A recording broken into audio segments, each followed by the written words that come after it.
Hello everyone, என்னது இந்த ட்ராயிங்கை நீ தான் வரைஞ்சியா அப்படின்னு எல்லாரும் ஆச்சரியப்படுற அளவுக்கு ஒரு சூப்பரான ஹாஃப் மாடல் ஆர்ட் பார்க்கலாம். நீங்கள் ப்ராக்டிஸ் தான் பண்ணுறீங்கன்னா A4 ஷீட் யூஸ் பண்ணிக்கோங்க. அதோட திக்னஸ் கம்மியாக தான் இருக்குங்கிறதுனால கீழே ஒரு அட்டை கொடுத்துட்டு முதல்ல பென்சிலில் அவுட்லைன் பண்ணி எடுத்ததுக்கப்புறம் pro circle and black gel use பண்ணி ஹாஃப் சர்க்கிள் போட்டுட்டு அதுக்கப்புறம் அதுக்கு மேலேயே அந்த பென்சில் அவுட்லைன் மேலேயே பொறுமையாக நீங்கள் கொஞ்சம் கொஞ்சமாக இல்லை இன்னிங்ஸ் கொடுக்க ஆரம்பிச்சிடணும். உள்ளே அந்த பிளாக் கலரில் நான் ஃபில் பண்ணுறேன் இல்லையா, அதுக்கு மட்டும் CD மார்க்கர் யூஸ் பண்ணிக்கோங்க. இதனால் நீங்கள் ஈஸியாக குயிக்காக உங்களால் ஷேட் பண்ணிட முடியும். அண்ட் தென் டார்க்னஸும் அழகாக வரும். ஃபுல் பேப்பருமே நீங்கள் CD மார்க்கரால் பண்ணிங்கன்னா ரொம்ப அச்சு பின்னாடி பதிய ஆரம்பிச்சிடும்.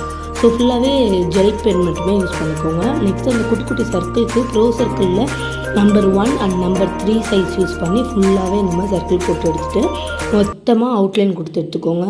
இப்போது அந்த சர்க்கிளுக்கெல்லாம் டார்க்காக ஷேட் பண்ணாமல் லைட்டாக ஷேட் பண்ணி பட்ஸால் ஸ்மஷ் பண்ணி விட்டுக்கோங்க. இந்த வீடியோவில் தர்ற மாதிரி எங்கெங்கெல்லாம் ஷேட் பண்ணியிருக்கோன்னா அங்கெங்கெல்லாம் ஷேட் பண்ணி ஃபைனலாக பார்த்தீங்கன்னா ஜெராக்ஸ் போட்ட மாதிரி இருக்கும். ட்ரை பண்ணி பாருங்கள்.